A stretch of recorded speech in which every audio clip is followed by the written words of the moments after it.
Dr. Shawn Joseph will be sharing an industry perspective on leading with critical conscientiousness in mind, which, Dr. Shawn, I want to make sure you're in the room. Okay, cool. And I'll grab you a mic if you need one.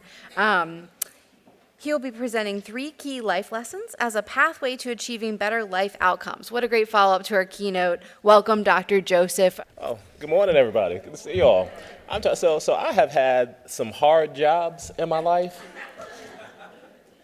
I think this might be the hardest job I have ever had, coming after Principal L. I sat there thinking, what in the hell did they get me into?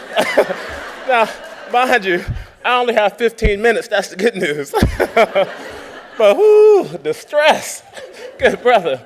Listen, first I want to thank AASA for giving me this 15 minutes with Howard University. We have a partnership to run an urban superintendent's academy because we believe we should have more black and brown leaders in America leading our schools, and we should have more women doing that. And we're unapologetic about that at Howard University. Second, as I listened to Principal L, I just changed everything I wanted to talk about now, but it's all right. We have the power to do that. And what I started thinking about was, what people need more than anything in leadership is authenticity. Like people can feel and sense that. Like there are a lot of smart people who are not authentic in what they do, right? There's this poem that goes, I'd rather see a sermon than to hear one any day. I'd rather one should walk with me than just to show the way. The eye is a better pupil and more willing than the ear. Advice may be misleading, but examples are always clear. And the very best of teachers are the ones who live their creed, for to see good put into use is what everybody needs. I can soon learn to do it if you let me see it done. I could see your hands in motion, but your tongue too fast may run. And the lessons you deliver may be fine and very true, but I'd rather learn my lesson by observing what you do. For I misunderstand you in the fine advice you give, but there's no misunderstanding how you act and how you live, right? That's called live your creed. And as it didn't like fly over me when Principal L said he's been a principal since 1999. You see, so he's been in this fight to get things right in this country that has had inequitable opportunities, inequitable access, and equitable systems that have kept so many children down for so long. He's been fighting for a very long time. So I want to give you a round of applause and thank you for what you do, because it's hard out there. So today I was going to talk to you a little bit about critical consciousness and the need for consciousness in this work that we're doing. I don't know. Is there a clicker or anything here, or should I just wink at somebody? how we want to handle this? Stop's going to run. Sorry. Oh no problem. No problem at all. Thank you. Let's see here. So if I press this button, there we go. So like I said, I'm going to stay on Principal L for a minute because I actually met Principal L in 2012. I had become the superintendent of Seaford, Delaware. So they call it Slower, Lower Delaware. Down in that part of town, and I had met a young lady by the name of Larissa Shutt, who I believe she was over Teach for America for the state of Delaware, and I was down there doing work in a rural district. Yeah, I'd spent my career in Montgomery County Public Schools, right outside of Washington D.C. here. Right, we have 212 schools. I had been supervising 34 schools. I'd been Maryland State Principal of the Year, all these good things. English teacher, reading specialist, dean of students, all this stuff. Right. And so I get to Delaware, and they're like, you got to meet Principal L. I'm telling you, like everywhere I went, Principal L. I was like, damn, because we black, you think he's my cousin? Why I got to meet Principal L? What is so good about this? And I went in 2012 to his school while he was teaching, and what I saw was authenticity. So he's not up here just preaching, and he walks the walk, talks the talk, and that's why I want to take a moment to again praise you and thank you for the work that you're doing, because it's hard. I got into education by accident. I went to Lincoln University, which is America's oldest historically black college. I know Cheney says they're the oldest. Now Cheney is old. They old, and they were out there, making sure people were getting educated. Lincoln is the first degree-granting institution of higher education for black folks, founded in 1854. And I got to Lincoln from New York, where, I went to Lincoln wanting to be a medical doctor, right? Because I'm the first person in my family to graduate from high school. So graduating is a big deal to me, right? Like I celebrate when kids graduate, because I know I had two brothers that didn't do it. I know my mother wasn't able to growing up on a sharecropper's farm in Jewell, Georgia. I know my father emigrating to this country from Antigua in the West Indies didn't have an opportunity, so it's a big deal, right? And when I went to Lincoln and I got there, because we had, my best friend was named Rodney O'Neill. His mother was a paraeducator in Hempstead, New York. And she said, one day we were playing Nintendo at his house, and she comes in and she said, put your stuff down. I got to take y'all out to this church. And I was like, what are we doing? And she said, there are these men with suits that they said they're going to take y'all on a college tour, and damn it, y'all going. I said, okay, Miss O'Neill, I guess we're going on a college tour. So I went. Come to find out, they were the men of Alpha Phi Alpha fraternity. I had never heard of fraternities, had no idea what they were, what they do, but it was a fraternity of black men, college-educated men, and they were in a graduate chapter. So they had graduated from college, they were now working, but they were giving back. And they gave us this book called Jonathan Livingston Seagull. If you've never read that book, it's worth reading. Seagulls aren't meant to fly. Well, people don't expect seagulls to fly. But Jonathan was a seagull who wanted to fly better than any bird in the world. And the Alphas told us, we want you all to be like Jonathan someday. We want you to work, push, and you can do anything you want to do. And they took us on this black college tour. And it changed my life. It did, because not only did I want to graduate from high school, which was a new thing, right? I wanted to become a medical doctor. So I went to Lincoln University to become a medical doctor. In my junior year, make a long story short, I got hired by Upward Bound, and I was supposed to be tutoring calculus that summer, right? But they had a bunch of science people, and they're like, will anybody switch over to do English? And I figured, it's a whole lot easier to help someone write a paper than explain the derivative of a function. So I was like, look, I'm on it. This is going to be the easiest money I ever make, right? And while there, I met a student from South Philadelphia High School named Gary, who couldn't read, right? And at first, I thought he was joking. He was an 11th grader. He'd come up, and I was like, let's knock this out, Gary. We're reading Native Son, only book I read in high school. Like, we can. This is actually a good book. Like, if you're gonna read a book, Gary, this is the one, right?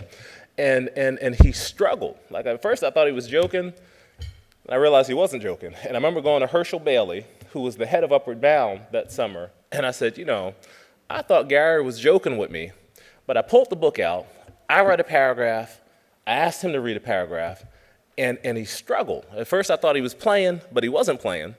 And I asked him to write something, and I said, he could barely write a paragraph. And I remember Mr. Bailey took his glasses off, and he said, Shawn, this isn't unusual in America. He said, a lot of kids struggle. And I remember getting emotional and asking him, I said, I don't get it, because, in this country, we put people on the moon. We can't teach a black kid how to read? Seriously. I mean, any kid. But I just happened to be at Lincoln University. Gary happened to be black, and I just happened to call it out as I saw it at that moment, right? So I switched my major. I mean, I felt like that was one of the first times God talked to me. I'm telling you. I mean, I didn't grow up in church and all that. Like I didn't, But at that moment, something just like grabbed me and got me emotional.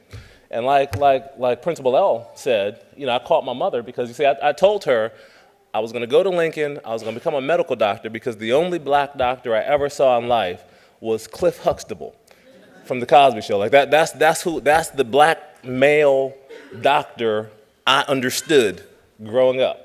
So I was going to Lincoln University. I said I was going to go find my Claire, I'm gonna go get look, I'm gonna go become a medical doctor. And I found an Ochezi at Lincoln University, and she is my wife, and so that worked out. But I told my wife, I'm gonna switch. I don't think I'm gonna be a medical doctor, Mom. I think I'm gonna teach kids how to read. And so I graduated from Lincoln with a degree in English education. I went to Johns Hopkins, got a degree in reading, and moved on. And you see, I had a bunch of jobs in the 24 years that Brother L has been principal. I've been running from place to place. So see, and that's why I stop and pay homage, because he's built roots that I just have not had or understood in my career. But I say this because we have to and can do much more in this country. Anybody know who this picture is? 'Cause I only got a couple minutes left here. Anybody know who this guy is? All right, so for time's sake, this is Paulo Freire, right? He's probably, he transformed the social sciences here with this notion of critical consciousness that just simply says, if you see something, do something, right? Make a point. If you see something, do something. So I was brought here to tell you, in your school districts, there's stuff going on. And right now, I don't think there's a school district in America where your teachers just aren't stressed out, right? I mean, I can say it, we can feel it, but right, good research is what's intuitively known, empirically studied, right? And so there's an actual study that shows 91% of educators are experiencing job-related stress, sometimes or frequently right now, and that was a source from EdWeek, and there are a couple other articles that have substantiated that this year, right? So we know folks are stressed out.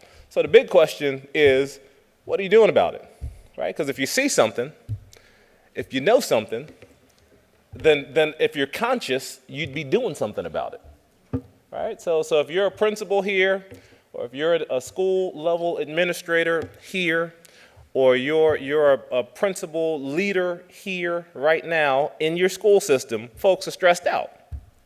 What are you doing? See, critical consciousness would call you to see it and say, we can, do something about it.